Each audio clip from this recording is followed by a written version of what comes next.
So students, इस activity में हमने ये फाइंड आउट किया कि अगर हम मैग्नेटिक फील्ड की डायरेक्शन को रिवर्स करना चाहते हैं तो यहाँ पे डायरेक्शन ऑफ करंट को भी रिवर्स करना पड़ेगा. It means if we are changing the direction of current, तो मैग्नेटिक फील्ड जो हमें मिल रही थी due to the current carrying conductor, उसकी डायरेक्शन क्या हो जाएगी बच्चों? रिवर्स हो जाएगी. ओके, तो what is the result of activity 13.4? 13.4 का रिजल्ट क्या होगा? Direction, this is the direction of magnetic field reverse when the direction of current is reversed. Magnetic field की डायरेक्शन रिवर्स जाती है जब डायरेक्शन ऑफ करंट भी reverse हो जाए. Okay, so this is the result, and this is a very important activity. So this is the result of activity 13.4. Now come to the next topic, which is given on page number 226. The topic name is magnetic field due to a current through a straight conductor. Okay, magnetic field due to a current through a, यहाँ पे इतना part को erase कर देते हैं, through a straight conductor.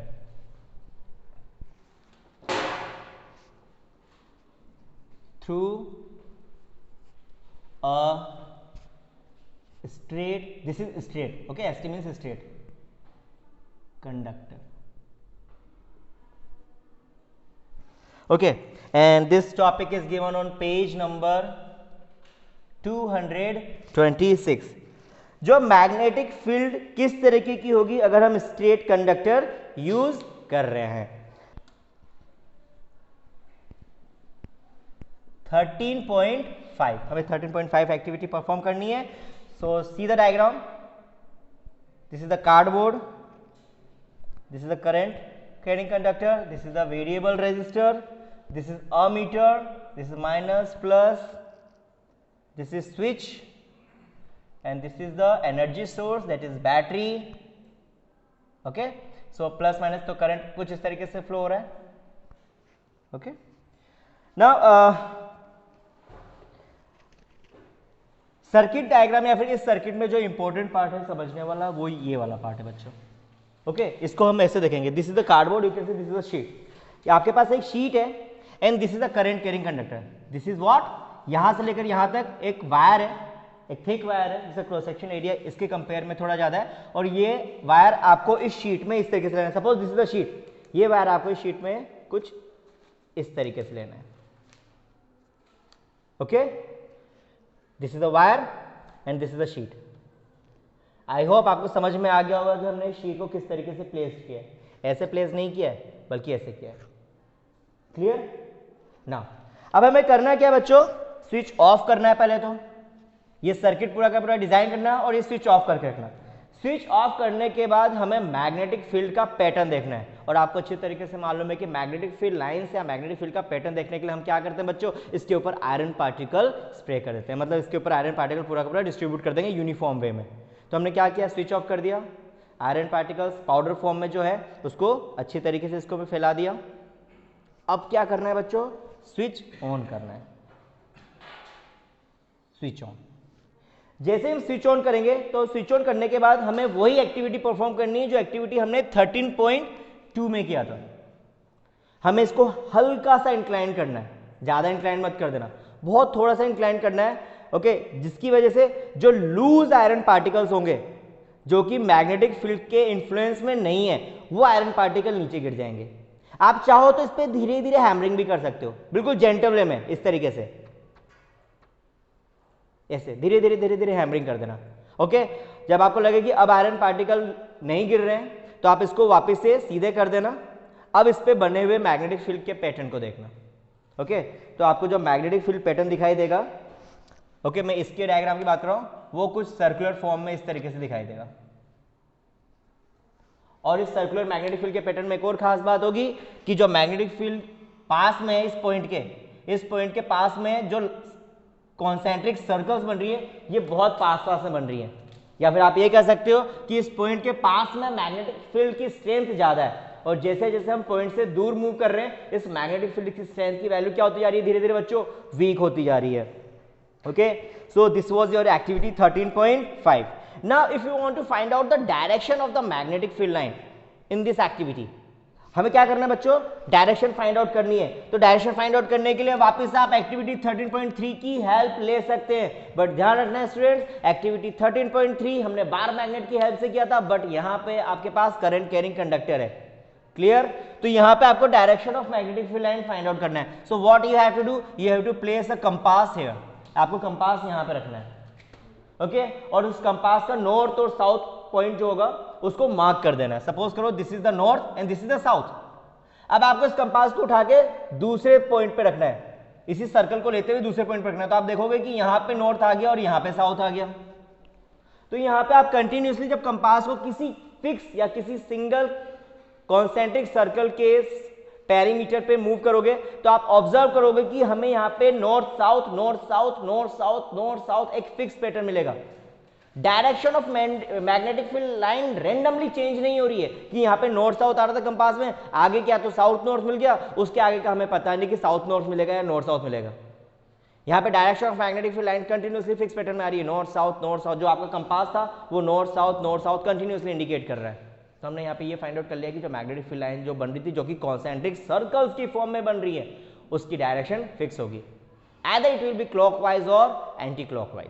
Okay, समझ में आ गया बच्चों? सो इस एक्टिविटी 13.5 के पेज नंबर 227 पे लास्ट पॉइंट लिखा हुआ है, does the direction of magnetic line get reverse if the direction of current through the straight copper wire is reversed. अगर हम मैग्नेटिक फील्ड की डायरेक्शन को ऑब्जर्व करें तो क्या वो रिवर्स हो जाती है? अगर हम कॉपर वायर के थ्रू जो करंट फ्लो रहा है उसको रिवर्स करेंगे तो क्या रिवर्स हो जाती है? हाँ, हो जाती है बच्चों। ओके, कैसे होगी? आपको क्या करना है, यहां पे पहले तो आपने इसकी डायरेक्शन फाइंड आउट कर ली। अब आपने इसको जैसे इसकी पोलैरिटी चेंज कर दी स्विच ऑफ करके,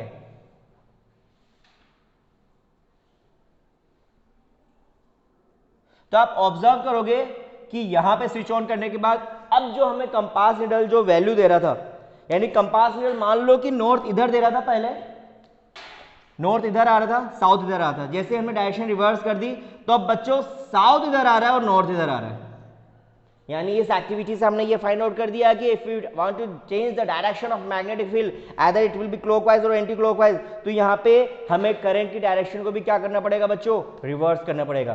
करंट की डायरेक्शन में रिवर्स करेंगे, मैग्नेटिक फील्ड की डायरेक्शन भी क्या हो जाएगी स्टूडेंट्स? रिवर्स हो जाएगी। ओके, आई होप ये वाली एक्टिविटी अच्छी तरीके से समझ में आ गई होगी। तो इस एक्टिविटी के रिजल्ट को अपन यहाँ पे लिख देते हैं। What is the result of activity 13.5? Okay, current carrying conductor, जो करंट कैरिंग कंडक्टर है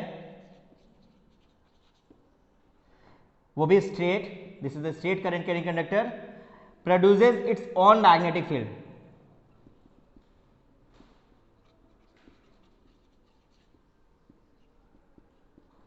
और हमने इवन डायरेक्शन के बारे में भी देखा, डायरेक्शन भी क्या हो जाती है? रिवर्स हो जाती है। कब रिवर्स हो जाती है? जब हम करंट की डायरेक्शन को रिवर्स करते हैं या चेंज करते हैं। ओके, सो स्टूडेंट्स, इस वाले टॉपिक पे अगर क्वेश्चन आ जाता है कि हाउ द, पेज नंबर 227 पे एक अच्छा सा क्वेश्चन बनता है that how the magnetic field strength vary by the varying the distance. Okay, magnetic field strength की वैल्यू डिस्टेंस वेरी करने से किस तरीके से चेंज होती है। तो इस एक्टिविटी से हमने ये फाइंड आउट किया कि जो मैग्नेटिक फील्ड स्ट्रेंथ सर्कल के सेंटर पे थी या फिर इस पॉइंट पे थी, वहां पे ज्यादा थी। क्यों? कैसे हमने फाइंड आउट किया ज्यादा थी बच्चों? हमने देखा कि यहाँ पे आयरन पार्टिकल की डेंसिटी ज्यादा थी इस पॉइंट पे। और जैसे सपोज करो आप इसको ऐसे ले लो, आप डायग्राम को, दिस इज द कार्डबोर्ड, तो आपने देखा कि सर्कल, कॉन्सेंट्रिक सर्कल जो बन रहे थे वो कॉन्सेंट्रिक सर्कल्स सेंटर पे ज्यादा ही हाई डेंसिटी के साथ बन रहे थे, यानी सर्कल बहुत पास पास में। और जैसे जैसे हम सेंटर से दूर जा रहे हैं तो इन सर्कल के बीच में गैप भी क्या होता जा रहा है बच्चों? इंक्रीज होता जा रहा है। तो हमने यहाँ पे फाइंड आउट कर लिया कि जैसे जैसे हम डिस्टेंस इंक्रीज करते हैं इस सेंटर से, तो मैग्नेटिक फील्ड स्ट्रेंथ की वैल्यू भी क्या होती है बच्चों? डिक्रीज हो रही है, inversely proportional. Now the second question जो इसी पेज पे बन सकता है, how the strength of magnetic field line depend upon the direction of current through a conductor. Magnetic field line की स्ट्रेंथ या फिर डायरेक्शन किस तरीके से डायरेक्शन ऑफ करंट पे डिपेंड करती है। ओके, तो आप इसको ऐसे बोल सकते हो, if the direction of current in this circuit is from top to bottom then the magnetic field line may be clockwise, but if we are changing the direction of current from bottom to top, then the magnetic field line will be anti-clockwise. Okay, this is clockwise, this will be anti-clockwise. Direction of magnetic field line जो होगी वो clockwise थी पहले, जब हमने current की direction change कर दी तो वो एंटी क्लॉकवाइज हो जाएगी and vice versa. So this is your activity 13.5. Now come to the important rule, that is the right hand thumb rule, and right hand thumb rule is given on page number 227. यहां से आपको इस chapter में थोड़ा सा fun देखने को मिलेगा. ओके, जैसे पेज नंबर 227 पे कुछ रूल्स हैं. We have to use our fingers, thumbs to find out the direction of magnetic field line, to find out the direction of force. Okay, Fleming left hand rule, Fleming right hand rule, बहुत अच्छे अच्छे rules आने वाले हैं बच्चों. Okay, तो rules start हो रहे हैं page number 227. Page number 227. Okay बच्चों, जिस तरीके से मैं बोलते जा रहा हूं उसी तरीके से आप पेजेस को ओपन करके रखना. So come to the right hand thumb rule. जो लेफ्टी है उसके लिए भी राइट हैंड थंब रूल ही है. ये मत सोचना कि सर मैं तो लेफ्टी हूं, मैं लेफ्ट हैंड यूज करूंगा. नहीं, जो राइटी है वो भी राइट हैंड थंब रूल को ही फॉलो करेगा, जो लेफ्टी है वो भी राइट हैंड थंब रूल को ही फॉलो करेगा. So come to the page number 227 and then after page number 228. okay, you have to practice this diagram. आपको इस डायग्राम की प्रैक्टिस भी करनी है कि ये डायग्राम कैसे बना हुआ है. तो एक बार हम डायग्राम बना लेते हैं.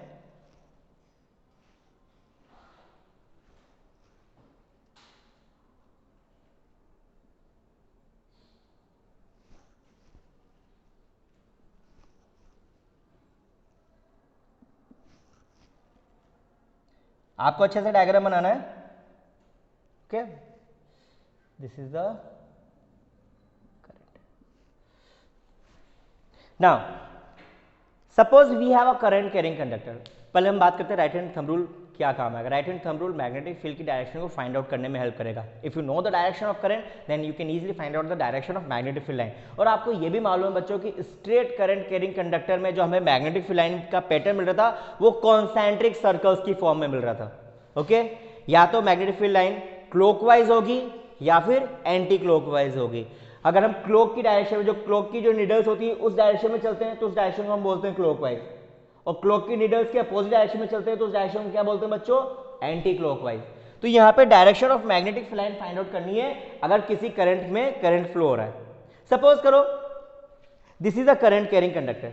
ये करंट कैरिंग कंडक्टर है और इसमें करंट टॉप से बॉटम की तरफ फ्लो हो रहा है और हमें मैग्नेटिक फील्ड की डायरेक्शन फाइंड आउट करनी है. तो हमें क्या करना पड़ेगा, इस करंट कैरिंग कंडक्टर के ऊपर इसको इस तरीके से होल्ड करना पड़ेगा और अपने फिंगर्स को कर्ल करना पड़ेगा. आपके थंब को इस करंट की डायरेक्शन में रखना है बच्चों. हमें क्या करना है, जो करंट की डायरेक्शन है उस डायरेक्शन में आपको अपने थंब को इस तरीके से प्लेस करना है और अपने फिंगर को कर्ल करना है. ओके, तो जो आपकी फिंगर की डायरेक्शन होगी कर्ल की, it represent the direction of magnetic field. I hope समझ में आ गया होगा.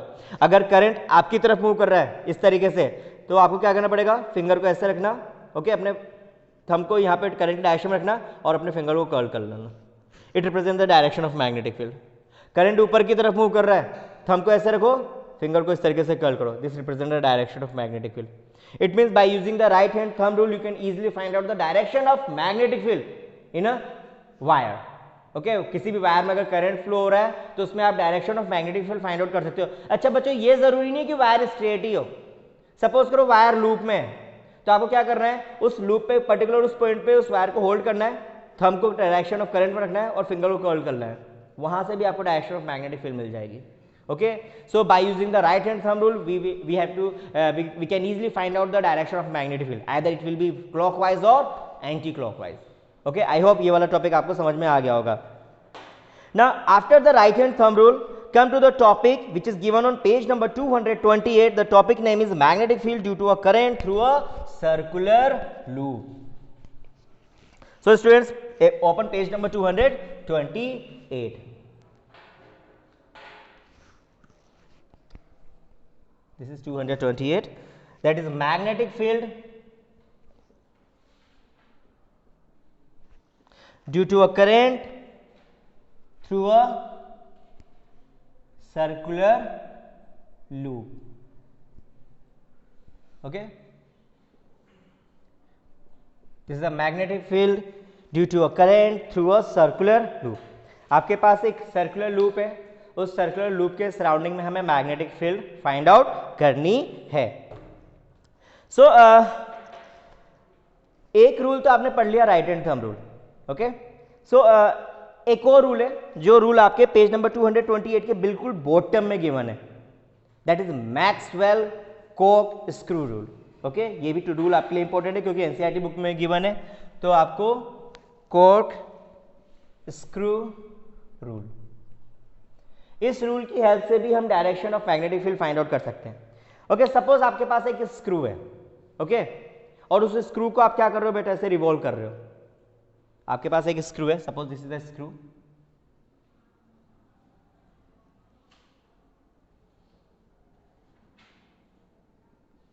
ओके,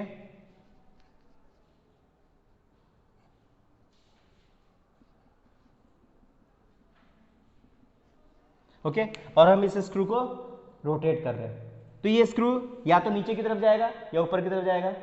ओके, तो जब हम इस स्क्रू को घुमाएंगे और ये स्क्रू डाउनवर्ड डायरेक्शन में मूव कर रहा है, तो it represent the direction of current. ये किसको रिप्रेजेंट करेगा बच्चों, डायरेक्शन ऑफ करंट को। और जिस डायरेक्शन में आप इसको रोटेट कर रहे हैं, it represent the direction of magnetic field. Okay, यानी आपने स्क्रू को ऐसे घुमाया, स्क्रू नीचे की तरफ मूव कर रहा है, तो this direction represent the direction of current, and जिस डायरेक्शन में आप स्क्रू को रिवॉल्व कर रहे हो, ओके, घुमा रहे हो, वो डायरेक्शन क्या हो जाएगी आपकी, डायरेक्शन ऑफ मैग्नेटिक फील्ड। तो इस रूल से भी, by using the corkscrew rule, आप direction of magnetic field find out कर सकते हैं। बट आपको सजेस्ट करूंगा कि आप राइट हैंड थंब रूल ज्यादा यूज करें, ओके, इससे अच्छी तरीके से फैमिलियर हो जाए। बट कॉर्क स्क्रू रूल आ गया तो ऐसा नहीं कि सर ये तो हमें आता ही नहीं, हमें कॉर्क स्क्रू रूल के बारे में भी नॉलेज होनी चाहिए अच्छे से। Now the magnetic field due to a current through a circular loop. आपके पास एक सर्कुलर लूप है, अभी तक हमने सिर्फ स्ट्रेट करंट कैरिंग कंडक्टर की बात की थी, अब आपके पास जो वायर है वो लूप की फॉर्म में है। ओके, कुछ इस तरीके से बच्चों, आप चाहो तो पेज नंबर 228 पे जो डायग्राम है, फिगर नंबर 13.8, फिगर नंबर 13.8, इसको भी स्ट्रिक्टली फॉलो कर सकते हो। ओके, आपको करना है क्या, एक लूप लेना है इस तरीके से, एक सर्कुलर लूप लेना है जैसे कि डायग्राम में मैंने बना रखा है। ओके, और आपको देखना है कि इसमें डायरेक्शन ऑफ करंट क्या है। ओके, ये आपका प्लस है, ये माइनस है, यानी करंट इस डायरेक्शन में चल रही है बच्चों, ऐसे। अब हमें ये मालूम है कि by using the right hand thumb rule we can easily find out the direction of magnetic field in a straight conductor. और अभी आपको थोड़ी देर पहले भी बोला था कि अगर कंडक्टर स्ट्रेट नहीं है तब भी आप वहां पे राइट हैंड थंब रूल लगा के मैग्नेटिक फील्ड की डायरेक्शन फाइंड आउट कर सकते हो। हमें एक और चीज मालूम है कि जो मैग्नेटिक फील्ड लाइन का पैटर्न था, जो मैग्नेटिक फील्ड लाइन का जो पैटर्न हमें मिल रहा था, वो कॉन्सेंट्रिक सर्कल्स की फॉर्म में मिल रहा था। ऐसा नहीं कि सिर्फ सिंगल सर्कल है, आपके पास इनफाइनाइट सर्कल्स हैं और सारे सर्कल्स कॉन्सेंट्रिक है किसी एक पॉइंट पे। ओके, सपोज करो if you want to find out the magnetic field line at this point, तो यहाँ पे बहुत सारे कॉन्सेंट्रिक सर्कल बन जाएंगे। आपको इस पॉइंट पे फाइंड आउट करना है, बहुत सारे कॉन्सेंट्रिक सर्कल्स बन जाएंगे। आपको इस पॉइंट पे फाइंड आउट करना है, बहुत सारे कॉन्सेंट्रिक सर्कल्स बन जाएंगे। यहाँ पे इतने, इस पूरे लूप में कितने ऐसे पॉइंट्स पॉसिबल है, इनफाइनाइट पॉइंट्स पॉसिबल है, और हर पॉइंट पे आपको मैग्नेटिक फील्ड लाइन किस तरीके से मिलेगी, कॉन्सेंट्रिक सर्कल्स की फॉर्म में मिलेगी। वन मोर रूल, हम ये तो जानते हैं कि मैग्नेटिक फील्ड लाइन एक दूसरे को इंटरसेक्ट नहीं करती हैं। ओके, मैग्नेटिक फील्ड लाइन जो होती है एक दूसरे को इंटरसेक्ट नहीं करेंगी कभी भी। तो यहां पे अगर मैं मान के चलूं कि बहुत सारे कॉन्सेंट्रिक सर्कल्स मिल रहे हैं, ओके, वो तो अभी बहुत छोटा बना है, तो ये सारे कॉन्सेंट्रिक सर्कल्स के लिए अंदर का जो रीजन है, दिस रीजन, ये लिमिटेड है आपके लिए, मतलब ये बाउंडेड बोल सकते हो या लिमिटेड बोल सकते हो। चलो ठीक है, ये बाउंडेड है।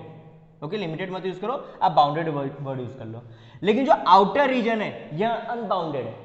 इट मींस जो मैग्नेटिक फील्ड लाइंस बन रही हैं इस लूप में, उस मैग्नेटिक फील्ड लाइन को देखते टाइम या फिर देखने के लिए अपन जो अंदर का रीजन यूज करेंगे, वहां पे मैग्नेटिक फील्ड लाइन के पास लिमिटेड स्पेस है, बट इन्हीं स्पेस में इस मैग्नेटिक फील्ड लाइन को जाना भी है।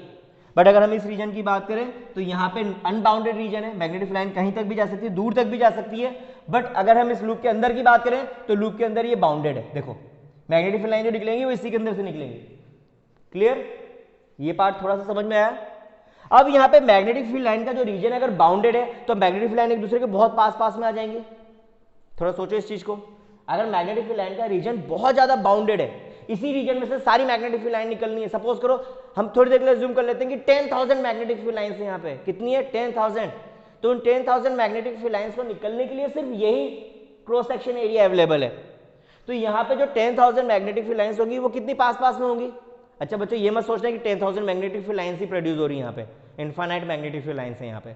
ओके, तो यहाँ पे जो 10,000 मैग्नेटिक फील्ड लाइन जो हमने अपनी तरफ से कंसीडर की थी उसके लिए कितना लिमिटेड रीजन हो गया, कितना बाउंड्री रीजन हो गया?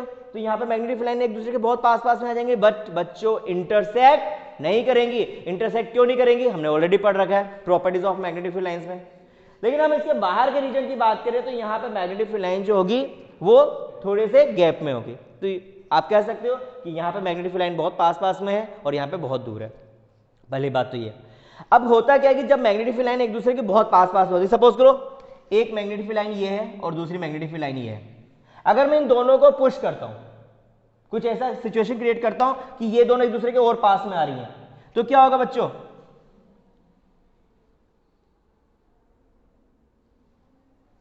तो ये जो कर्वनेस है इस मैग्नेटिक फील्ड लाइन का ये डिक्रीज हो जाएगा और ये स्ट्रेट लाइन में बढ़ना स्टार्ट हो जाएगी।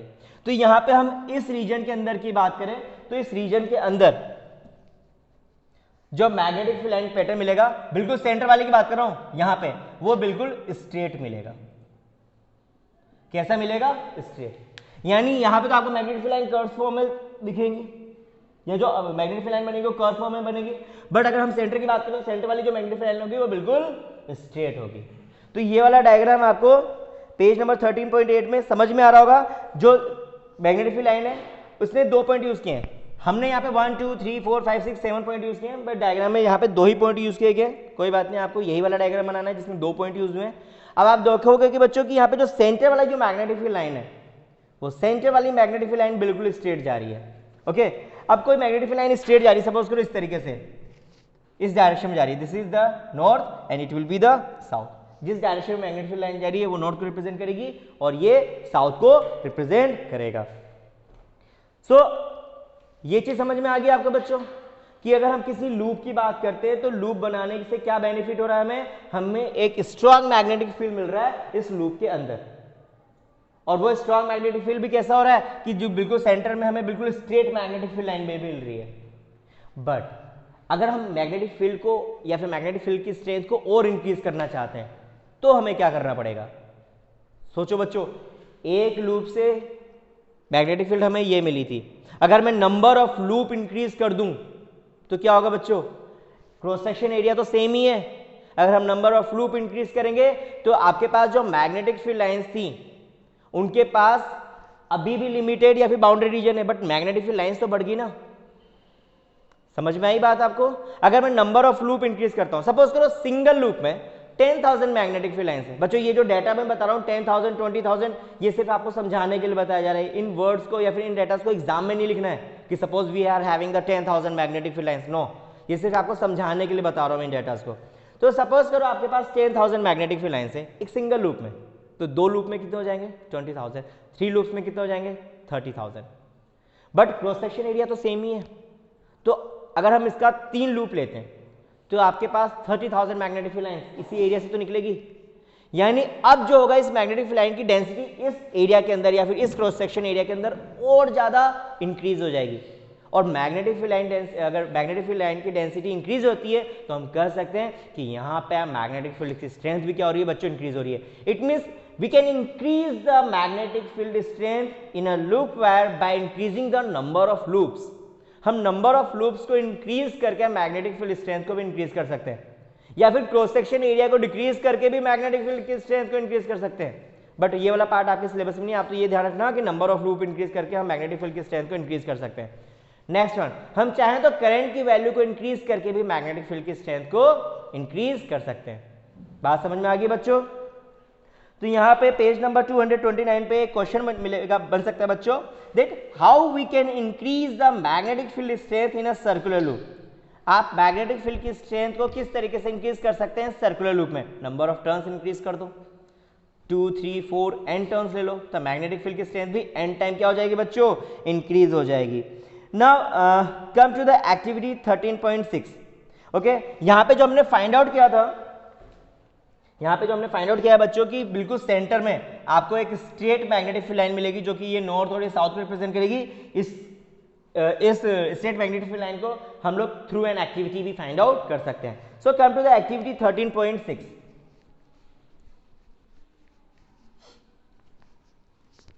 सो स्टूडेंट्स, इन एक्टिविटी 13.6 आपको वापस एक कार्डबोर्ड लेना है या फिर एक शीट लेनी है। This activity is given on page number 229। आपको वापस से एक शीट लेना है। सपोज करो ये आपने शीट लिया इस तरीके से, इस शीट पे आपने 2 होल किए और एक वायर का इसमें से लूप निकाल दिया। क्लियर? तो आप इसको अगर सामने से देखोगे तो कुछ इस तरीके से दिखाई देगा। आई बात समझ में?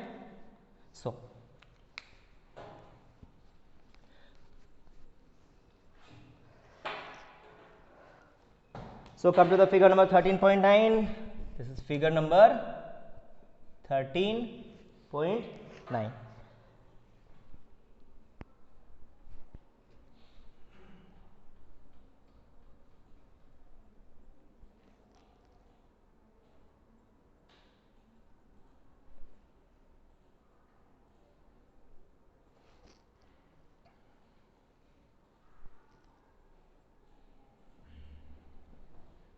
बच्चों डायग्राम की अच्छी तरीके से प्रैक्टिस कर लेना। जैसे मैं डायग्राम बना रहा हूँ फिर आप भी पैरेलल में डायग्राम बनाते रहो मेरे, ठीक है ना? जिससे क्या होगा, डायग्राम की प्रैक्टिस हो जाएगी। कि डायग्राम दिखने में इजी होते हैं बट जब आप बनाओगे नहीं, इनकी प्रैक्टिस करके नहीं जाओगे तो एग्जामिनेशन टाइम पे ये क्वेश्चन आ जाएगा तो आप डायग्राम बना भी नहीं पाओगे करेक्ट। सो मेरे साथ आप डायग्राम की भी प्रैक्टिस करते रहें। This is your battery, this is switch, switch अभी क्लोज है, करंट फ्लो हो रहा है। सो सेम वही आयरन पार्टिकल वाला एक्सपेरिमेंट याद है ना बच्चों? जैसा कि हमने यहाँ पे किया था एक्टिविटी 13.2 में मैग्नेटिक फील्ड लाइन का पैटर्न देखने के लिए हमें क्या करना है, स्विच ऑफ करना है।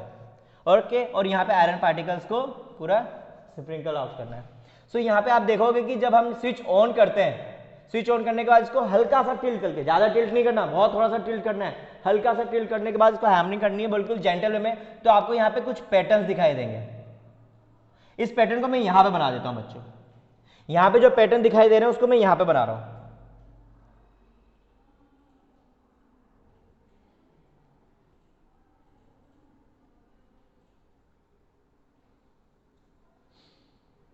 ऐसे, ओके? तो यहां पे आपको इस तरीके का पैटर्न दिखाई देगा।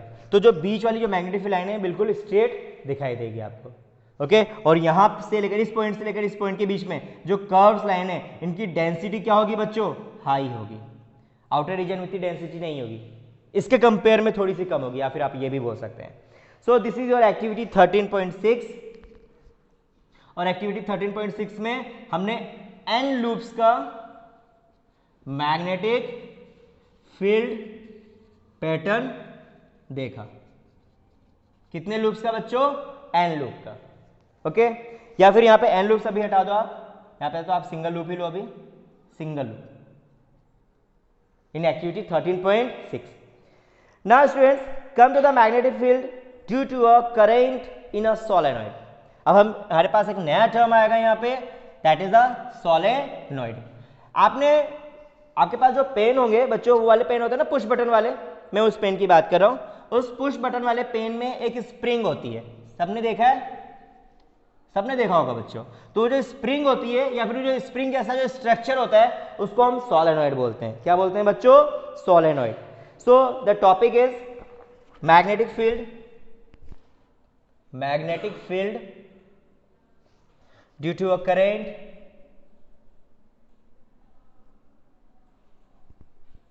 in a solenoid.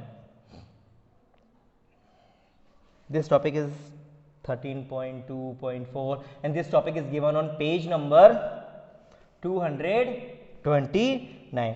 इससे रिलेटेड जो डायग्राम है वो figure number 13.10 and 13.11। Okay, so solenoid, ये तो समझ में आ गया कि सोलेनॉइड होता कैसा है। This is your solenoid. इस तरीके का जो कंडक्टिंग वायर का जो स्ट्रक्चर होता है स्प्रिंग की फॉर्म है, इसको हम क्या बोलते हैं बच्चों? सोलेनॉइड। अच्छा, समझ में आ रहा है कि हम यहाँ पे सोलेनॉइड अब यूज क्यों कर रहे हैं, सोलेनॉइड टॉपिक ले क्यों रहे हैं? अभी आपको थोड़ी देर पहले बताया मैंने कि अगर मैं नंबर ऑफ टर्न्स इंक्रीज करता हूं तो मैग्नेटिक फील्ड की स्ट्रेंथ भी क्या हो जाएगी बच्चों? इंक्रीज हो जाएगी। इट मीन्स अगर मैं यहाँ पे किसी सोलेनॉइड के थ्रू करंट को फ्लो करवाता हूं तो सोलेनोइड के अंदर जो मैग्नेटिक फील्ड प्रोड्यूस होगा उसकी वैल्यू या फिर उसकी स्ट्रेंथ बहुत ज़्यादा होगी।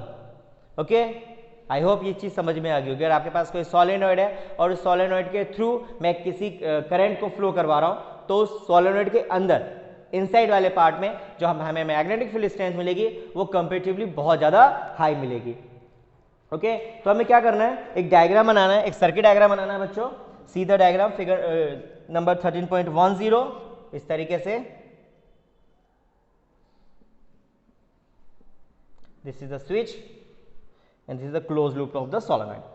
नाउ स्टूडेंट ध्यान रखना कि यहाँ पे इन्होंने 3 मैग्नेटिक फील्ड लाइन टॉप में और 3 मैग्नेटिक फील्ड लाइन बॉटम में शो की, बट इट डजंट मीन कि यहाँ पे सिर्फ 3 और 3 6 ही मैग्नेटिक फील्ड लाइन मिल रही है, इससे भी ज्यादा बनेंगी।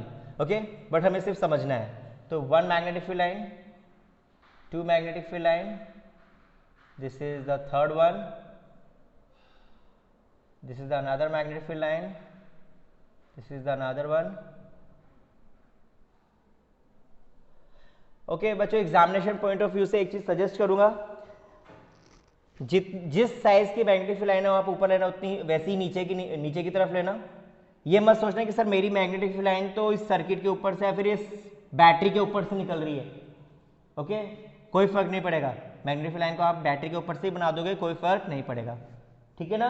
सो स्टूडेंट्स, आपने एक चीज ऑब्जर्व की होगी कि यहाँ पे मैंने 6 मैग्नेटिक फील्ड लाइन्स ली, 1 2 3 4 5 6।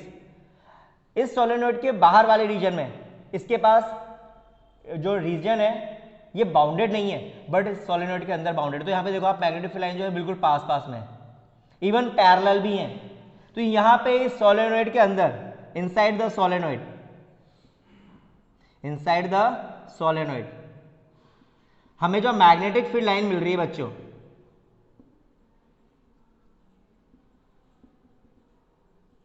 वो पैरेलल मिल रही है।